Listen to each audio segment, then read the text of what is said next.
Chapter 30. The night had been long and cold. Trimmer had spent the entire time pacing back and forth along the wall surrounding his friends. There had been no signs of any wolves around or the missing black dragoness.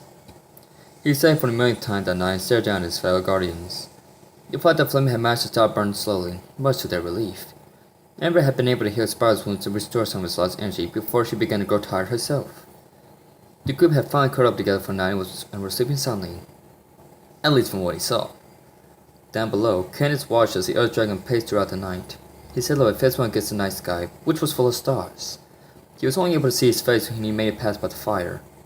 Each pass he made, he would glance down at her, pause for a moment, then move on.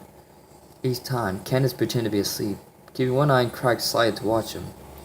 After his 12th pass, Candace sighed sadly. She felt like a hole had been burned through her chest, leaving an empty void where her heart was. Why do I feel like this? Why do I feel this way? She thought to herself as she stared into the firelight. Her thoughts strayed back to earlier that day. She admitted what she had said to him when she apologized, but it was the sudden kiss that shocked her. Her cheeks began to burn again and she remembered the sensation that swept through her body. The feeling that someone had cared enough about her to make such a gesture was unfamiliar, but also not at the same time. But the fact that it had been from Tremor still troubled her. Candace felt a cloud of ice and irritation. She had now liked Tremor up until Kai had been killed, and even after that she had never considered him as a potential, if at all possible, boyfriend. She couldn't deny that she did worry about him, but she was unable to understand why. Yet he had summoned to have feelings for her and had expressed them so boldly and openly. She had kissed him back, and this made her even more furious because she had enjoyed it. Did she ever enjoy the feeling she got from having a lips pressed against his and her tongue exploding inside of his mouth? The dragons had been completely at peace during that moment of ecstasy. It felt right, but her mind wouldn't let her be at ease. I just don't understand it. The dragon said to herself as tears began to form again. I never cared what Tremor thought before, so why do I feel so bad about this? She curled her hair around herself and turned away from the fire. Tremor was going to be the only one not getting sleep that night. When the dragons awoke the next morning, it was already midday. Flame gathered everyone together, anxious to leave the barren tundra. There was no food around, so the dragons had to fly hungry. Exhausted as he was, Tremor assisted in carrying Spyro along when Flame began to grow tired. The Pearl Dragon remained unconscious throughout the light over the ocean. As soon as he saw land, the formation began to descend onto the beach. Tremor dug the group an alcove into the side of the high cliffs to shelter them from the wind and sand blowing in their faces. I'm going to head inland a little bit and try and find anything decent to eat, Tremor announced after the girls had finished making Spyro comfy and starting a fire. Any requests? He said with a half-hearted smile. How about 2 tons of sheep? Amber suggested. Her stomach roared loudly. I'll see what I can do, Tremor chuckled. He headed for the cave entrance. Candace watched him out of the corner of her eye.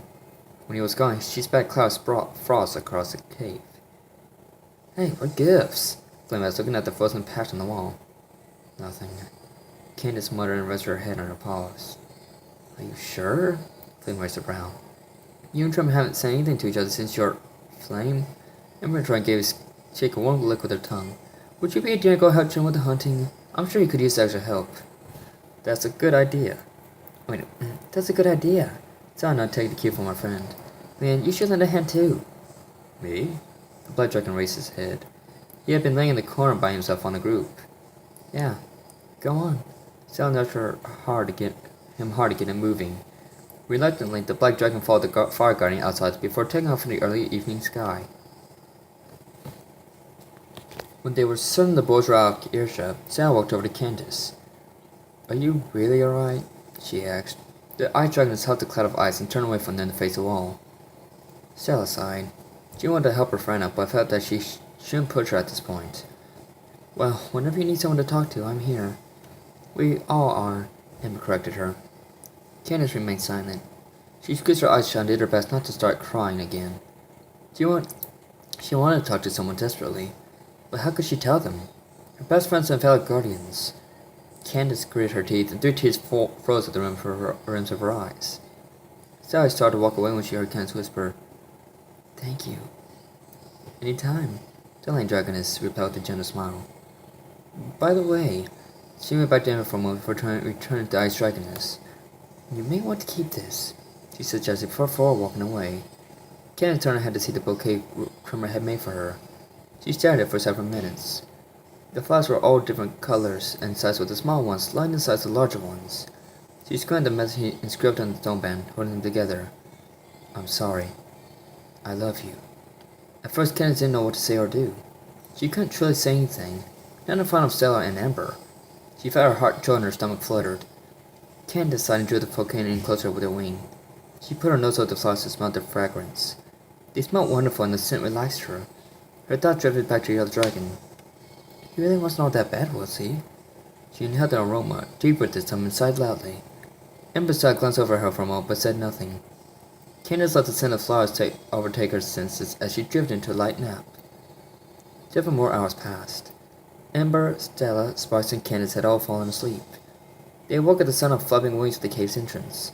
Flame and Leon landed, both carrying a different prey item in their jaws. A dead 5-suit shark dangled from Flame's jaws, blood and water still dripping from his teeth. Leon trotted proudly over to the fire with the large tuna Greg and Lunks beside him. Wow, Amber nodded praisingly. You boys made out pretty good. Yeah. Flame smiled as he set his shark down. It was then Amber noticed a burn mark on the fish's back. She looked up at Hifgrim, who grinned sheepishly. Sorry, at least it's partly cooked already. I hear that shark fins are supposed to be the best part. She licked her lips ravenously. Where did you hear that? The dragon noticed in my home city. He smiled proudly. I guess we'll have to find out then for ourselves. Flame dragged the shark over his head down next to Leon's tunnel. Turns out Leon's a pretty good aim with his black lightning attacks. Is that so? She looked over at the black dragon with an inquisitive look in her eyes. He's never mentioned anything about that to me. The black dragon smirked. Now I can't just go and try and show up for a guardian. He laughed. It wouldn't be right if I somehow showed you up. Oh, you think so, huh? Sarah rose to her feet and brought herself nose to nose with Leon. You seem so confident. She began circling him flirtatiously, brushing her sides and tailbone against his sleek black scales. I guess that I'll have to take you up on that challenge sometime. Leon just gritted his teeth and gives a torturous pleasure. At last, Al licked his cheek before kissing him on the eyelid. Well, what do you say we get this cooked up? Ember suggested and breathed more fire onto the pile of driftwood they had collected earlier. Flame and Ember roasted the fish quickly and divided the bacon between them. When Candace received a portion, she suddenly sat upright. Tremor! She gasped. We have to save stuff for Tremor. Save... what? For me. The dragon turned out of the cave. The other dragon charged into a light. He had several vines hanging from his body in an attempt to make a harness. What happened to you? Flame raised her brow. Nothing.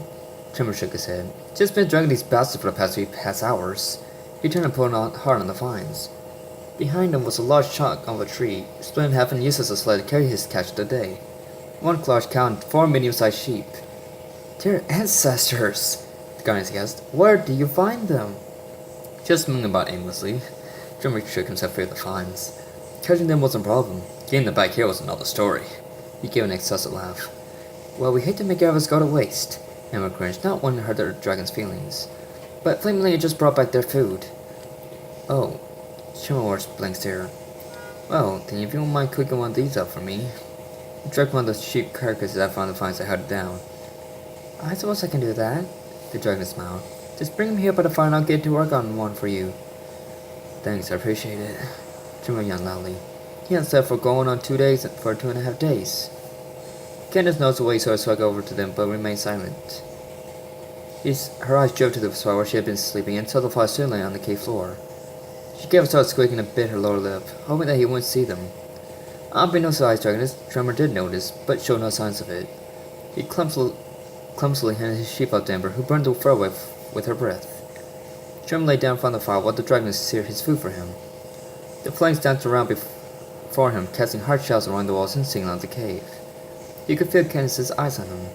He took every bit of willpower he had left not to glance over at her. The cave was silent except for the crackling of the fire and sounds of the young dragons gorging themselves. Jim was halfway through his sheep when a loud groan grabbed Aaron's attention. Spyro's eyelids twitched and his nostrils flared. Is it breakfast time yet? He moaned in no one's eyes. Something smells good. Spyro, you're awake! Sparks exclaimed excitedly. You've been out for a couple of days now, Ember said, relieved that he was finally awake. A couple of days? Spyro blinked a few times before rubbing his eyes. Where am I? We're back on the mainland, Flame explained. Ember and I found our way into the fortress and found you. His tone darkened. You were pretty messed up though, Spyro. We almost didn't think you'd make it. Spyro listened with a blank stare on his face while his mind slowly came to a grasp of what was going on. All at once he was fully awake. Cinder! Where's Cinder? He looked around the cave but found no sign of his black dragoness. The guardians all looked at one another. None of them really wanted to tell him the truth. At last Tremor spoke up. We couldn't find her. We believe she may have broken out, but we aren't positive. But if she got away, why wouldn't she come back to us? Spyro half whimpered, half choked. His time felt very alone and empty. We don't know, buddy. Spyro shook his head. It was just a guess, Flame sighed. It's also a possibility that the wolves took her away. We found them trying to catch Leon off. Spyro, Flame, and all looked at the black dragon, who looked more bored than concerned. Then we have to go. Spyro was already on his feet and aimed for the mouth of the cave. We have to find Cinder. He took one step and his legs buckled. He hit the ground with a loud thud and Ember helped him sit up. Spyro, you just woke up. You need to rest for a little bit longer, she said sternly. I don't need to rest, Spyro protested. We need to find Cinder. The Dark Master has her, and there's no telling what he'll do to her. We know. Cinder jumped in, trying to calm the purple dragon down with a gentle tone. But you need to rest first so we can all look for her together. There's no time, Spyro snapped. He was trying to get back up, but Spyro wouldn't respond. I can't lose her. I can't lose her to the Dark Master. He hung his head pleadingly. Not again. You don't know what it's like when Malfoy turns someone you care about into a monster. Spyro, buddy. Spyro pressed a hand on his brother's shoulder. You can't help her if you're not at full strength, man. I know it's going to be hard, but your boys seem to know what they're talking about. I suggest you listen to them. Spyro wanted to cry, but restrained himself. Alright, he sighed. I will. It's a good thing, too. Leon smirked. You won't do anyone any good going out and state you're in. Leon! Stella scolded sharply. What? Leon shrank back slightly. I was just saying when he's weak, he shouldn't be overexerting himself. I mean, it's not healthy for a dragon to be stressed out, because it can lead to serious health problems if it continues for too long. The guardians all looked at each other. They knew he had a point, but didn't like the way he was putting it. Seriously, it's common knowledge, Spyro. We all learned that when we were hatchlings. Leon, that's enough! Stella hissed and balls of electricity crackled between her teeth. It's okay. Sparks waved a hand, calming the lightning dragon down and stabbing his brother before he could say anything. I'll handle this. He floated over to Leon and cocked his head curiously. Spark brought himself close to the black dragon's face and crossed his arms for a second, thinking to himself. The guardians glanced at one another again, unsure of what the dragonfly was going to say. Sparks cleared his throat. He leaned back before throwing a hard punch at the black dragon's eye. Leon roared in pain and staggered back several steps, clutching at his face. You have no right to talk about our parents like that when you know nothing about how Spyro and I grew up. Spike shouted angrily, trying to punch finger at the dragon. Spyro never knew any other dragons growing up between Meta Ignitus, so you had better what you say. Why, you insolent little insect. Leon glared at him. His eye was throbbing and swelling from the pain. He sprang onto Spike and snapped at him. The dragonfly easily dodged him. The black dragon bared his teeth and black flames licked at the sides of his mouth. Spyro saw what was coming. No! He cried. All of a sudden, he sprang forward and threw himself in front of Sparks, as the black dragon released a blast of shout of fire.